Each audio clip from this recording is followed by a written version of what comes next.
Antes de empezar este vídeo, yo tengo que contar una cosa, para los que sois nuevos aquí. Yo actualmente estoy estudiando un máster en neurociencia horroroso, que me estoy arrepintiendo muchísimo porque es muy duro, pero ya empecé. E inicié este canal porque me habían cancelado. Como me habían cancelado, yo había escrito un libro y nadie compraba ese libro. Y entonces me dije, pues voy a hacer un canal de YouTube y hablaré de mi propio libro. Este canal no se monetiza porque si lo monetizara tendría que entrar publicidad y la publicidad que quiero meter es la de mi libro. Mi libro se llama La escritura que cura. Si queréis saber más, hay un vídeo entero en YouTube en el que cuento cómo funciona, que lo pondré aquí. Y si queréis dejarme un euro, pues me lo podéis dejar aquí, porque de momento este canal no se monetiza. ¿Por qué? Porque de momento no quiero anuncios, no me merece la pena. Y otra cosa muy importante, por favor, suscríbete, suscríbete, suscríbete y da like. ¡Hala! Un besito. Hola a todos y todas luminosos, luminosas, no tengo voz. Me pasó una cosa ayer bastante rara, que es que hice un vídeo que, como visteis, iba sin maquillar, sin pintar. Estaba enferma. Lo edité con el pie. No lo edité. Se mezclaban cosas, de repente saltaban cosas. Fue un desastre y ha sido de momento el vídeo más visto con mucho. Con mucho. Entonces crea un problema porque yo ahora tengo que estar a la altura de ese vídeo y no sé ni por qué se ve tanto ni qué pasó. Igual se ve tanto por las palabras psicópata narcisista y Pedro Sánchez en el título, vete tú a saber. En cualquier caso, yo no puedo estar a la altura de mis propias expectativas. Este vídeo salió como salió maravillosamente, igual otros no. En cualquier caso, yo os dije que os iba a hablar de organizaciones tóxicas. Y lo que quiero que entendáis es que lo que os quieren vender la moto es Pedro Sánchez es un maquiavélico psicópata narcisista y cuando caiga todo se arreglará. No, queridos. Voy a explicaros una pregunta que suelen hacer en seminarios de psicología social. Dicen algo así como, imagínese que usted tiene una máquina del tiempo y puede ir a 1933 y matar a Hitler. O ir a 1936, que es cuando si mal no recuerdo, al 39, que se inicia la Segunda Guerra Mundial. 33 es cuando Hitler empieza a montar el Partido Nacional Socialista. Vaya usted al 39, ¿no? O vaya antes de que llegue al poder. Le damos una pistola y usted puede ir y matarlo. ¿Lo haría? La pregunta es ridícula porque había un Himmler, había un Goebbels, había un Goering, es decir, que usted mate a Hitler no cambiaría gran cosa, pondrían a otro. Pero hay algo más. Cuando yo fui a Dachau, al campo de concentración, me aterró ver que no era un campo de concentración aislado en ninguna parte.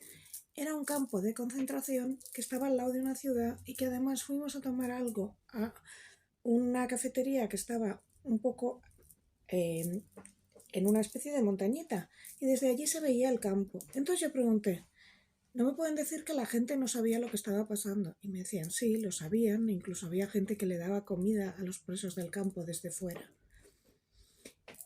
Tened en cuenta que en esos campos había carceleros, había personas que trabajaban allí y que esas personas tenían mujer e hijos. Si habéis visto una película muy aburrida pero muy aterradora que se llama La Zona de Interés, que es aburridísima, esto sí, pero que la idea es que son el señor director del campo, su mujer y sus niños que viven al lado del campo y que llevan una vida perfectamente normal. Claro, si leéis un libro muy interesante que se llama La banalidad del mal, que está citado hasta la saciedad, de Hannah Arendt, ella hablaba de esto. O sea, para tranquilizarnos nosotros decimos, uy, es que hubo un Hitler muy malo y con 4 señores muy malos. No, hubo una colaboración del pueblo alemán, porque si el pueblo alemán hubiera dicho, oiga, nos plantamos, no hubieran podido contra la Gestapo. Pero nadie se plantó, votaron a Hitler, Hitler salió elegido democráticamente y luego de ahí tiraron. Hay un libro, otro libro que os quiero recomendar, que también es un tochaco. Voy a recomendaros libros tochacos, pero si no queréis leerlos, nada, no se puede hacer nada, que se llama Los Hundidos. Los Hundidos trata de un tipo, de un señor, que la historia es real, que va a buscar a su familia. Toda su familia ha muerto en la Segunda Guerra Mundial. Y cuando va al pueblo de Polonia a ver lo que pasó, no se explica cómo la Gestapo, que llegó con 45 agentes, se cargó a un pueblo entero. Y se pregunta, ¿pero no fueron los del pueblo y se rebelaron? Pues no, ¿por qué? Porque la Gestapo lo que hizo es ir diciendo a unos, si tú delatas al otro judío, yo te salvo a ti. Y empezaron a delatarse todos entre ellos. La idea que tenéis de que es que hay un psicópata narcisista que lidera una organización y que luego cuando acabemos con ese psicópata narcisista y esa organización todo se arreglará es falsa. Hay un caldo de cultivo para que esto suceda. Cuando Hitler aparece, porque quizá el nazismo ha sido el fenómeno más estudiado en psicología social por encima de cualquier otro, aunque ha habido otros genocidios, aunque ha habido muchos genocidios en la historia de Europa y de la humanidad en general, pero de Europa. ¿Por qué se ha estudiado este más que ningún otro? Primero, porque afectaba a los judíos y los judíos ahora en Estados Unidos son una fuerza muy poderosa y les interesó, y además les interesó saber por qué había pasado. Y segundo, porque había sucedido en Austria y en Alemania, es decir, países que presuntamente en el periodo de interguerras eran la vanguardia intelectual, que de ahí había salido Freud, que había salido Marx, que había salido Klimt, que había salido pues la élite de la élite cultural. ¿Cómo había podido suceder eso? Bien, ¿cómo había podido suceder eso? Porque existe un caldo de cultivo en el que hay una crisis. Y si en una crisis podemos manipular y podemos iniciar el divide y vencerás y el chivo expiatorio, podemos crear un Armagedón. Vamos a hablar de mí. Yo, como sabéis, estaba convencida, era Partido Socialista, bueno, era secta. Yo estaba convencida de que, bueno, solo se podía votar al Partido Socialista, el PP era malo por definición, todo más allá, hacia allá era malísimo, la izquierda era muy buena, la derecha era muy mala, creía en la división derecha-izquierda. Cuando empieza a salir la ley trans, yo, en mi inocencia, estoy convencida de que eso nunca va a llegar a proclamarse en España o a tener rango de ley, porque sabía lo que había pasado en Canadá, que es el primer sitio donde se puso, porque sabía lo que estaba pasando y estaba convencida de que alguien lo frenaría desde el Partido Socialista. ¿Por qué no se frenó? Pues porque el Partido Socialista tiene una enorme red clientelar como la puede tener también el PP. Entonces, para que tú puedas llegar a un nivel en el que hayas creado una situación en la que el país se hunda, como pudo pasar, por ejemplo, en Venezuela, como estamos a punto de vivir aquí si esto no se frena, ha tenido que haber un caldo de cultivo muy grande, en el que primero has creado un status quo, una red clientelar. Por lo tanto, cuando hablamos, por ejemplo, de Pedro Sánchez, ¿cómo surge Pedro Sánchez? ¿Es este psicópata narcisista un nuevo Napoleón, un genio? No, no era un tipo con un expediente académico muy bueno. No era un tipo con un expediente cuando fue deportista con unos grandes logros deportivos. Era un señor guapo. Punto. Punto. Amigos míos que han trabajado con él me cuentan que era un toloi. Es más, a Pedro Sánchez lo intentaron en su momento mandar de tertuliano. Si vais buscando, cuando era joven apareció en varios programas de televisión porque, como sabéis, el PSOE manda muchas veces a sus tertulianos pagados. Es decir, Gonzalo Miró, os podréis creer lo que queráis, pero vamos, no se mueve un milímetro del argumentario del PSOE. Sara Santaolalla, que no es periodista, está trabajando como periodista, que bueno, aquí como cualquiera puede trabajar de periodista.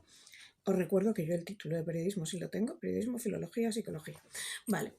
Y estaba en las juventudes socialistas, es decir, hay gente que llega allí y habla, ¿no? Y no sé por qué estaba diciendo esto, ya se me ha ido el hilo. Bueno, pues lo que vengo a decir es que a Pedro Sánchez le intentaron meter de tertuliano y en su momento, y si buscáis por internet y vais buscando hace muchos años, encontraréis que lo intentaron meter porque era guapetón, porque tal, pero no funcionó porque no tenía argumentario, porque no hablaba bien. Entonces, no es el gran genio del mal, en absoluto.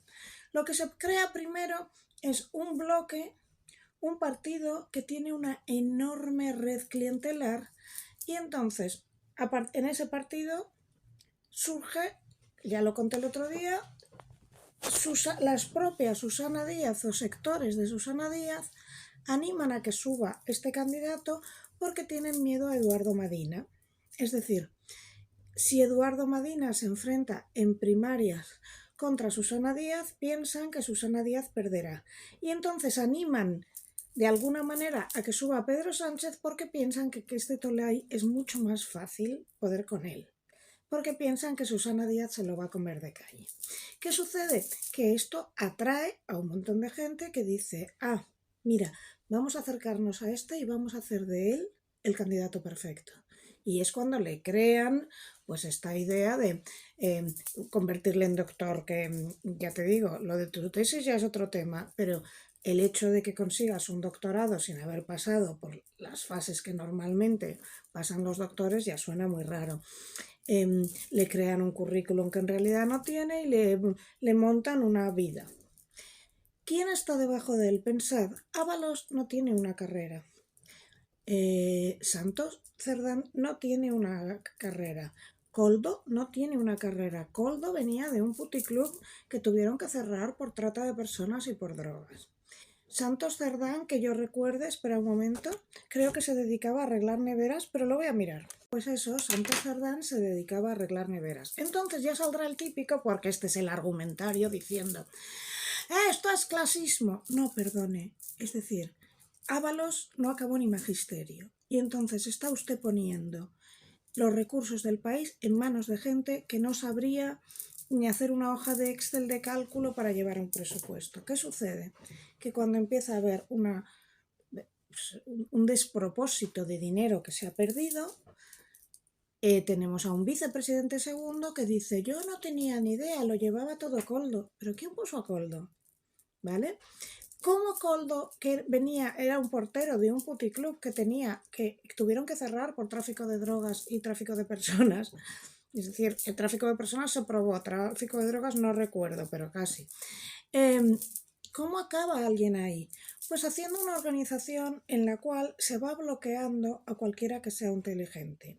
Inteligente no, porque esta gente es inteligente, sino preparado. Entonces, cuando al final todo esto funciona de la siguiente manera. No hay un grupo de gente que manipula y explota a unos pobres explotados. No, vamos a explicarlo bien. Os voy a poner unos ejemplos. Cuando a mí me cancelaron, me hicieron la vida imposible, me pegaron por la calle, me quitaron todos los trabajos y demás. Una chica que es muy convencida, feminista radical, feminista, me dice, mira, es que voy a trabajar en una obra de teatro, vente, pero no pongas nada en internet y digas que soy yo, porque es que me pueden echar. Vale, entonces toda tu lucha política es mentira, porque estás colaborando con el enemigo.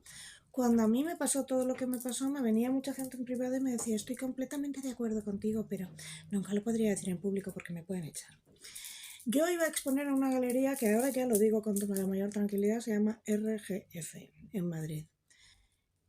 Yo había dicho que los bloqueadores de pubertad eran peligrosos y que son potencialmente letales y que se los estamos dando a niños. Ya los han prohibido en el Reino Unido, en Estados Unidos, en Escandinavia. Ya se ha probado que decíamos la verdad desde el principio. Bueno, pues me convertí en una transfoba mala, malísima, y yo tenía que participar en una colectiva en esa exposición y me llamó el director y me dijo, mira, es que te han cancelado y yo lo siento mucho. Tú sabes que yo tengo razón, pero mira, es que no te vas a enfrentar. Entonces, ¿qué sucede? Que se va creando desde hace mucho tiempo y con un caldo de cultivo un grupo muy grande de lo que se llama una enorme red clientelar. Voy a poner más ejemplos. El otro día me contaba una amiga que en un examen de la UNED se dio cuenta de que la tía de enfrente estaba copiando con el pinganillo, ¿vale? Mi amiga se cabreó mucho porque ella, claro, había estudiado mucho y le jode que venga alguien copiando descaradamente, pero se levantó y lo dijo, no, porque en España está muy mal decir que alguien está copiando. Entonces, mira, vamos a poner el ejemplo del PER que pongo siempre. Seguro que hay algún agricultor que le viene bien el PER y lo necesita, no lo dudo. Pero yo recuerdo cuando estaba en un pueblo de Sevilla en una terraza y al lado de mí, a grito pelado, estaba contando una señora cómo iba, ahora que iba a recibir el PER, iba a limpiar la valla de casa que la quería dejar más bonita y a comprarse un coche nuevo. Cuando tú creas estructuras que se basan en todo el dinero que recibimos, creamos una red clientelar y tenemos pagado a gente de todos los niveles, el asunto es que hay un montón de votos cautivos. España no es pobre. España es el país con la carga impositiva más alta de Europa. España es el país que más impuestos paga de toda Europa. Si lo miras directamente dirás, no, Noruega paga más, no, ponte a mirar impuestos indirectos. España es uno de los países más pobres de Europa. Ahora vendrá algún gilipollas, The Economist, ¿cómo se nota que no habláis inglés? Y que os cuelan cualquier cosa. Lo que dijo The Economist es que España era un país cuya variación interanual del PIB había subido, pero esto gracias al gasto público. Tenemos una deuda desmesurada. Tenemos una deuda desmesurada, tenemos 8 millones de personas en riesgo de exclusión y 1 de cada 4 niños en riesgo de exclusión, pero yo creo que cualquiera que me estáis leyendo y que me estáis viendo y vivís en el país, ya sabéis que somos pobres. Cuando vais a otros sitios ya sabéis cómo se vive, ya sabéis que aquí los sueldos no dan ni de coña para pagarte una casa, ni de coña para comer todo el mes. Es decir, cualquier chico de 30 años ahora mismo que no venga de una familia muy rica, no tiene cómo pagarse una casa.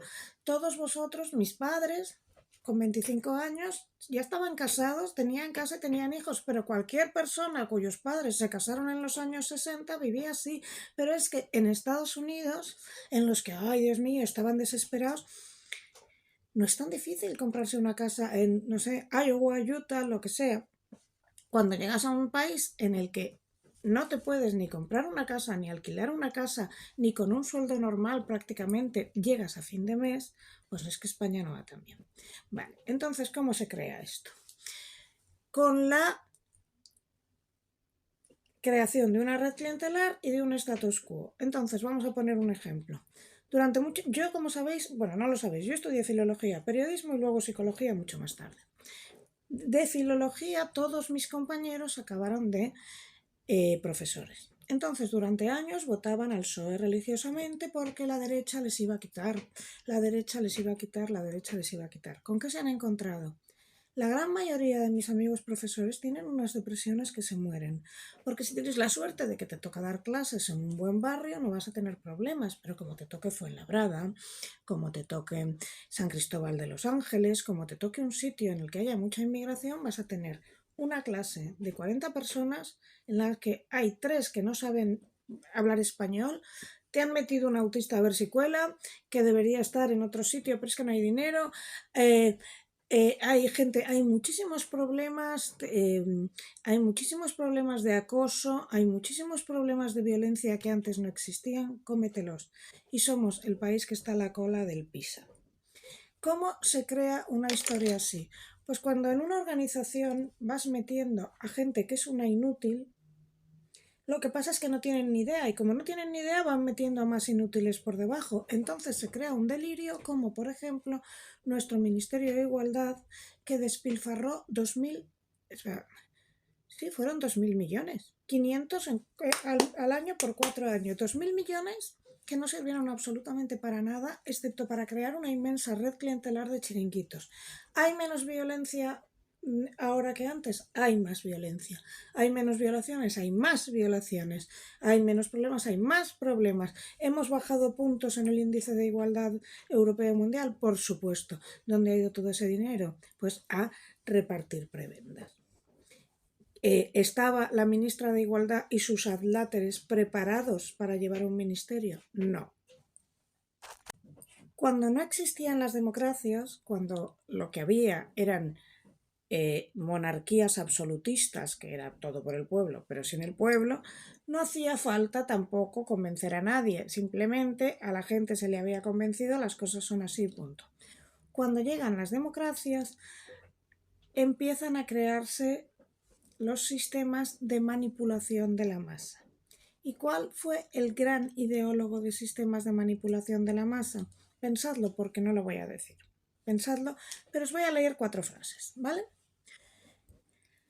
Cargar sobre el adversario los propios defectos o errores, respondiendo al ataque con ataque.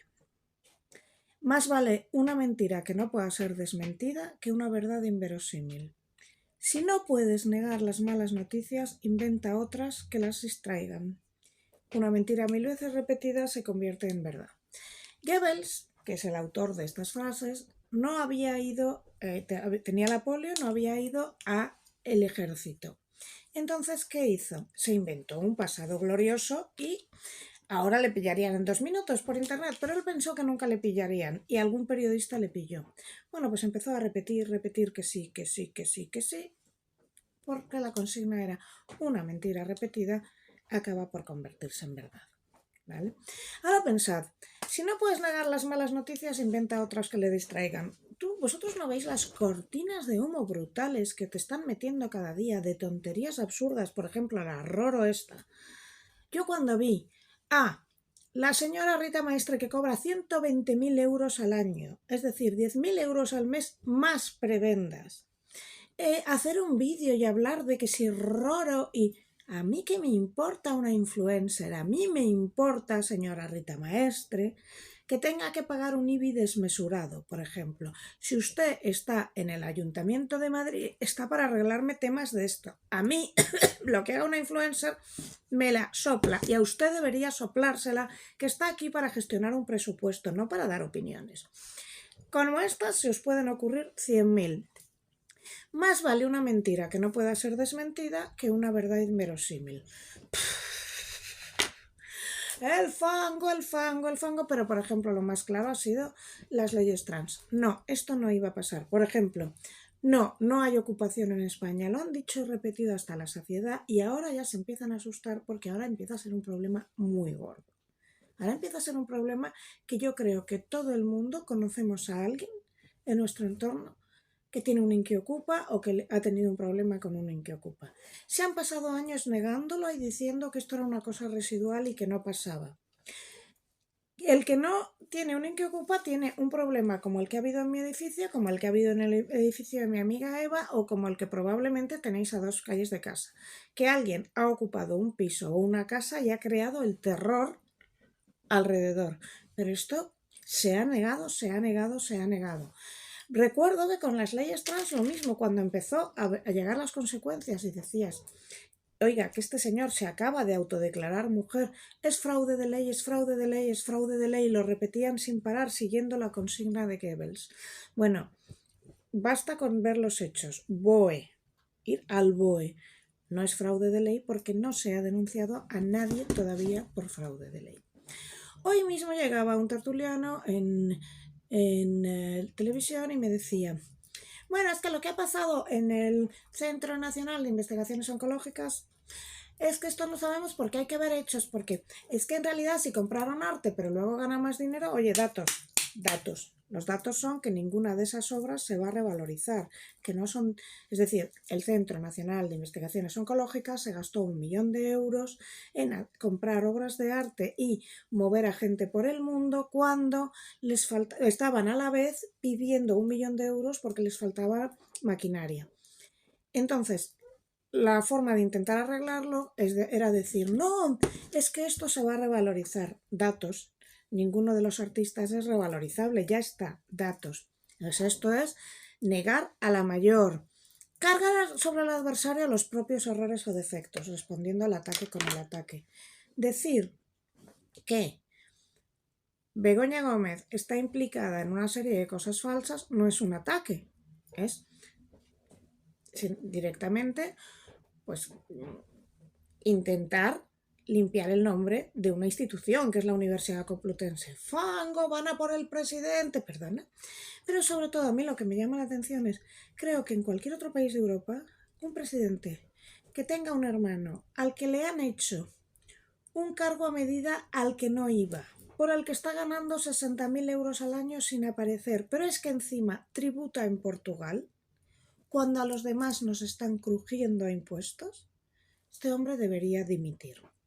Entonces, hasta que se crea el caldo de cultivo para crear ese nivel de corrupción en la cúspide, es decir, hasta que creas el caldo de cultivo para que tengas un vicepresidente como fue Ábalos, que era un perfecto patán, que dice que no tenía ni idea de lo que hacía su segundo de a bordo, pues entonces, ¿cómo eres vicepresidente? en el que hay un señor Coldo que está manejando un montón de cosas que ya se admite que son así, en el que encima todo esto se hace con mascarillas, es decir, algo que era fundamental para la población y estás haciendo chanchullos para quitarle el dinero. Pues para que llegue hasta ahí, para que tu vicepresidente pueda tener el morro de decir yo no tenía ni idea, has creado un caldo de cultivo en el que has, por ejemplo, has dado por hecho que es que un vicepresidente puede decir que no tenía ni idea, que puede ser alguien un vicepresidente cuando no tiene carrera, que tu portavoz no tiene carrera y que si decimos que alguien tiene que tener carrera para estar en la administración y que ha tenido que estudiar algo, nos llaman clasistas. Yo te pregunto, ¿tú te atreverías si mañana tuvieras un cáncer a que te tratara exclusivamente un homeópata y un curandero? No, no tiene carrera, pero como te atrevas a pedir un médico, eres clasista. ¿Tú crees de verdad que si tú tuvieras, mañana te tocara la lotería, permitirías que te lo gestionara alguien que no, o sea, y te dicen, te caen 100 millones, los tienes que invertir ahora mismo porque si no te van a freír? ¿Quién permitirías que te lo gestionara o te gestionara esto? Si mañana, vamos a poner otro ejemplo, tú tuvieras, pues eso yo creo que es lo más fácil es poner a un médico, pero si tú tuvieras que pintar tu casa, ¿vale? Y por el mismo precio te van a poner a alguien que ya ha pintado otras casas, o si no, viene tu cuñado que no ha pintado una casa en tu vida y no sabe distinguir gotelé de acuarela. Pero bueno, se lo vas a dejar a tu cuñado porque sería clasista dárselo a otra persona. Quiero que tengáis en cuenta que todo lo que está pasando en España no es porque haya llegado un señor psicópata narcisista, no, es porque durante años se ha creado un caldo de cultivo. Y ese caldo de cultivo es aquel que dice, bueno, es que la gente copia, que nos ha enseñado a copiar en los exámenes, que nos ha enseñado a...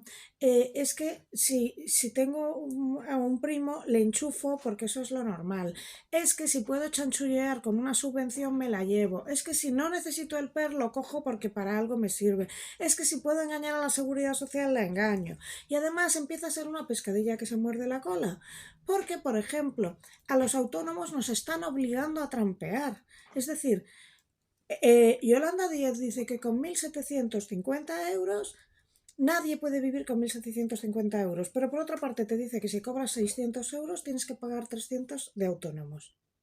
Me estás diciendo que trampee porque no voy a poder sobrevivir. Entonces vamos a ver cómo es una organización tóxica y cómo un partido político se convierte no solo en una secta, sino en una organización tóxica. Lo vas a ver en tu trabajo. Si estás en un trabajo, en una empresa que tenga estas características, huye, pero es que el PSOE ya se ha convertido en esto. Probablemente el PP también, ¿eh? Pero ahora mismo nos está gobernando el PSOE y es el PSOE del que tenemos que hablar porque vamos camino a Venezuela. Y cuando te dicen, ay, Venezuela, siempre pones el mismo ejemplo. Mira, Venezuela ha perdido a 8 millones de personas, le quedan 20. Actualmente es el país reconocido por Amnistía Internacional más peligroso de América Latina, con más homicidios por encima de Colombia o de cualquier narcoestado que te estés imaginando. Es el país con más corrupción y alucinante que tuvimos a Íñigo Errejón diciendo en el Congreso de los Diputados, es que al menos en Venezuela se come tres veces al día. No, no se come 3 veces al día. Hay hambre y hay desnutrición infantil. ¿Cómo pasó Venezuela de ser el país más rico de América Latina a convertirse en esto? Pues mediante una organización tóxica. Como encima Venezuela ha pagado a este sector que se infiltró en el Partido Socialista desde Zapatero en adelante y que se infiltró en la política española, vamos a explicar lo que es una organización tóxica a pequeño nivel y a gran nivel, ¿vale? Entonces digo, ¿no te metes con el PP? No, porque ahora mismo no me está gobernando el PP, porque ahora mismo no hay un problemón en España gracias al PP, es decir, porque ahora mismo a mí el que me está quitando 300 euros al mes, la cuota de autónomos más alta de Europa con los sueldos más bajos no es el PP. Cuando el PP hizo cosas que no me gustaban también las dije, pero ahora mismo vamos a hablar de tu trabajo. Si estás en una empresa, cómo puede ser una organización tóxica y cuándo te tienes que ir y cómo esto se extiende, ¿vale? Pues vamos a empezar. 1. No hay una hoja de ruta clara, es decir, Imagínate que tú estás en una empresa que teóricamente vende, no sé, componentes tecnológicos. Entonces, la hoja de ruta es, mira, tenemos que vender a China. Tenemos que abrir el mercado a China y tenemos que vender a China. Pero 3 días después dicen, oye, que nos hemos cansado, vamos a vender a Portugal. Y tú te has currado todo para vender a China, ¿vale? ¿Qué dirías tú de un señor que te dice, jamás pactaré con Podemos? Pacta con Podemos. No pactaré jamás con Bildu. Pacto con Bildu. Jamás pactaré una amnistía porque una amnistía es inconstitucional. Pacta con una amnistía. Cualquier organización cuya hoja de ruta no esté clara y no haya una visión compartida es una organización peligrosa. Cualquier organización cuyo líder dice donde digo, donde dije, donde dije Diego, digo, donde dije digo Diego, ¡oh! Lo he logrado, es una organización peligrosa. 2. Cuando la cuestión es la opción urgente sin objetivos ni dirección, es decir, cuando lo único que importa es mantenerse en el poder. Entonces no, veréis, Aldama nunca estuvo en Ferraz. Mira, una foto, estuvo en Ferraz. Bueno, pero solo estuvo en la planta baja. Mira otra foto, estuvo en el 3er piso. Bueno, pero no hizo nada. Mira, tenemos una foto con el que entonces era vicepresidente y secretario de organización y está justo al lado de él debatiendo con otras personas. No, eso no quiere decir nada. No, mi segundo de a bordo jamás tuvo tratos con Coldo. Mensaje del segundo de a bordo de Coldo a la vicepresidenta. Pues entonces vamos poniendo parches y arreglando las cosas como podamos, porque aquí no hay un objetivo, no hay una dirección y lo que hacemos es trampear, ¿vale? Descenso abrupto de los niveles de productividad, es decir, si una empresa empieza a perder dinero, lo normal es que echen al CEO. Aquí vuelvo a repetir que están todo el rato metiéndonos la historia de The Economist. Bueno, tenemos la suerte de que yo leo inglés. The Economist no ha dicho que España es la economía que más crece, ha dicho que es la economía que tiene una variación del PIB interanual más alta, pero eso se ha conseguido mediante el gasto público y mediante fondos europeos. También es la economía que tiene una deuda más alta y todo el mundo olvida ese artículo de The Economist que había diciendo, que lo voy a poner aquí, el presidente del gobierno español está metido en un caso de corrupción. Es que The Economist le mola cuando les dice algo que pueden manipular o no. No se generan acuerdos y cada área funciona como un reino de taifa. Es decir, si tú estás en una empresa en el que el de contabilidad no se habla con el de productos técnicos, pues la empresa va a funcionar mal. Pues lo mismo, ¡ay! Es que yo no tenía ni idea de lo que hacía mi vicepresidente. Pues tío, solo por eso deberías dimitir, ¿sabes? ¿Qué decir? No hay valores ni principios éticos de actuación, obviamente. Se desperdicia el conocimiento y cuando alguien es muy inteligente se le machaca y pones... Cuanto más arriba hay, menos formación tienen. Hay una actitud de indiferencia desde los objetivos y otras cosas más. Uno, en una empresa, cuando nada está por escrito, todo es informal, todo es me dijo no sé quién, no sé, esa empresa no va a funcionar. Pues lo mismo pasa en el gobierno de nuestro país. No, hombre, es que, mira, se reunió Coldo con este, pero no sé cuándo, yo no sé, yo es que Coldo iba a comprar tabaco. Cuando hay comportamientos de supervivencia por parte de los profesionales. ¿Y qué es un comportamiento de supervivencia? Más claro que el de yo no dimito, así me maten. El de Ábalos. Yo me quedo en mí. Me guardo el puesto de diputado y no me muevo. Recordar que habían dicho que a Ábalos le iban a suspender de militancia y nadie le ha suspendido. Cuando el estilo de dirección es absolutista y tipo Gran Hermano en el que van controlando a todo el mundo y el que se salga un minuto se mueva un poquito de la zona lo echan. Véase el caso Lobato, ¿vale? Cuando se realizan mal las fusiones, cuando hay una fusión mal realizada, la empresa se cae. Por favor, pactar con en España con los independentistas que por 7 votos te estás hundiendo la vida por un señor que además está fugado y al que tienes que ir a ver a Suiza. Cuando no se da información. Bueno, pues Cuando suceden todas estas características, se sabe que una empresa va a ir mal. Es decir, se sabe que una empresa va a ir mal cuando, por ejemplo, el hijo del jefe está colocado como superjefe y no se puede meter con ellos. Cuando hay nepotismo y cuando vas metiendo amiguetes, obviamente. Cuando el líder absoluto castiga a los que se mueve un segundo, veas el caso de Lobato o el mío, cuando la disidencia se pena muchísimo, cuando van subiendo los que menos carrera tienen y se evita a los que son más inteligentes o están más preparados o tienen más carreras, cuando se desperdicia el conocimiento y el talento de los trabajadores, cuando el líder da mensajes contrapuestos. Pues es que una organización a alto nivel es igual de tóxica y entonces va creando mafias.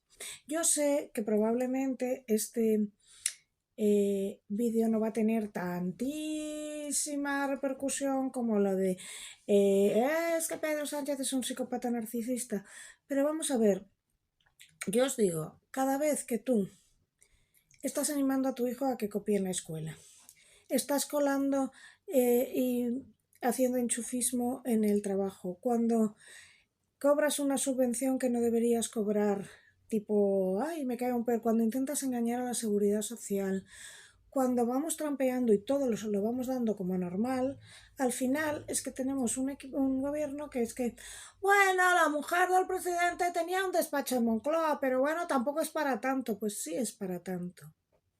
A lo que nosotros estamos llegando en España es a lo que ya pasó en Argentina. ¿Por qué en Argentina apareció Milei? Pues porque había una mitad de Argentina que trabajaba para mantener a la otra mitad, que vivía de chanchullos, subsidios, prebendas varias, hasta que llegó un momento que no se podía sostener aquello, que ya no daba más de sí. ¿Qué ha pasado en Venezuela? Venezuela, que era un país millonario, y que lo sigue siendo, pero el dinero se ha ido a 4 personas con un montón de gente a la que además le impiden trabajar, que es lo que nos hacen aquí. Cuando alguien intenta aquí ser un trabajador autónomo, le ponen todos los palos en la rueda porque no lo pueden controlar. Lo que estamos llegando aquí, que es la misma hoja de ruta que ya tuvo Argentina, que ya tuvo Venezuela, que es controlar los medios de comunicación, controlarlos para que repitan la voz de su amo el mismo mensaje y una y otra vez. Cargarse al Poder Judicial, no tener jueces. Hacer unas campañas contra ellos, convencer a la población de que los jueces son gente malísima y que además son todos fascistas para que al final nadie te pueda toser. Mentir por principio, manipular, crear un miedo a alguien que viene, el chivo expiatorio. Para los judíos para los nazis eran los judíos. Aquí el chivo expiatorio es la malvada ultraderecha que nunca sabemos, porque todo es ultraderecha, ¿sabes? Nicolás Terreros es ultraderecha, Nicolás Redondo Terreros, ¿sabes? Que era un histórico del PSOE. Cuando te están creando esa hoja de ruta, es que vas a acabar como acabó Venezuela. Pero básicamente, ¿cómo funciona un sistema así? Primero, explotar a los que pueden pagar impuestos, no a los ricos, porque los ricos el dinero lo pueden sacar fuera. La clase media, pauperizar a la clase media. Ahora mismo en España sucede lo que ya había pasado en tantos países de América Latina, que una persona con un trabajo medio ya no puede tener una casa y 2 niños. Y esto, ¡oh! Oye, llevas 8 años de gobierno. ¿No se te ocurre pedirle cuentas a tu gobierno? Vale, clase media pauperizada, porque esa clase media se la fríe a impuestos, directos o indirectos, para sostener el gran entramado que supone el Estado, que tiene montones de funcionarios, prebendas, chiringuitos varios. La economía parece que va bien porque hay muchísimo gasto público, pero va mal porque la clase media está pauperizada. Un sistema de propaganda que ríete de Goebbels. Que ríete de Goebbels. Por cierto, Goebbels era este señor que se cargó a sus 6 hijos, A sus 6 hijos, un señor muy majo. Un sistema de propaganda en el que hay un montón de operadores pagados para repetir el mismo argumentario una y otra vez, repitiendo las consignas de Goebbels. Es decir, una mentira repetida acaba por convertirse en verdad. Si una verdad es incómoda, vamos a meter cortinas de humo, etc. Cargarse el poder judicial para que cualquier cosa que hagas te pueda salvar, pero incluso si te condenan, entonces dar un indulto. Cargarse al disidente, es mucho más importante destrozar al que te tosa desde dentro. Crear un sistema con un chivo expiatorio, cuidado, viene la malvada ultraderecha o el judío o quien toque, meterte con consignas de humo cada 2 por 3 y sobre todo divide y vencerás. Pelea a este con este, a este con este y a este con este. Haz del feminismo que era una causa digna, crea otro feminismo, un caballo de Troya que lo sustituye y que consigue que las propias feministas se maten entre sí. Consigue que por cualquier tontería haya gente matándose entre sí. Exacerba los nacionalismos. ¿Por qué exacerbamos el nacionalismo? Recordad que la izquierda tradicional era internacionalista, que por eso cantaban la Internacional. Que yo digo, ¿cómo cojones acaban en España el Congreso del PSOE cantando la Internacional cuando pactan con los nacionalismos?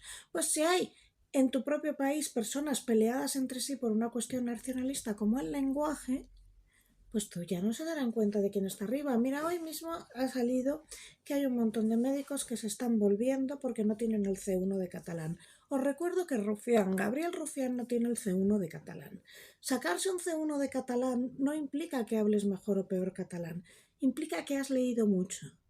Yo tengo amigas que además hablan mal castellano y que no se sacarían un C1 de catalán porque su comprensión lectora no es tan alto, porque el C1 implica hablar de las novelas que has leído, resumir una novela, hacer un comentario de una noticia de prensa, es decir, tener un nivel que es más literario que otra cosa. Pues vale, ya estás peleando, esta gente entre sí, no, tal cual, te quedas sin médicos, tienes a la gente distraída. Y bueno, todo este rollo que yo creo que este no va a ser uno de mis vídeos más vistos, pero bueno, viene para recordaros 2 cosas. Uno, mi libro está agotadísimo, pero se puede encontrar en esto que pondré aquí abajo, en la propia editorial. Y yo inicié este canal solo para vender mi libro, porque me habían cancelado y mi libro no tuvo ni una sola entrevista, ni una sola reseña en prensa, ni una sola inserción publicitaria. Y dos, tengo un Buy Me a Coffee si me queréis dejar €1 para que este canal algún día tenga un micrófono. Y 3, este canal no tiene un micrófono porque los micrófonos son caros y no tengo dinero, pero gracias a vuestra colaboración en enero os juro que voy a comprar un micrófono. Os juro. Si no, entre tanto, subid el volumen. Y bueno, no he sido tan graciosa como ayer, pero es que estaba de muy mala hostia, muy cansada. Un besito a todos y muchas gracias. Hasta luego.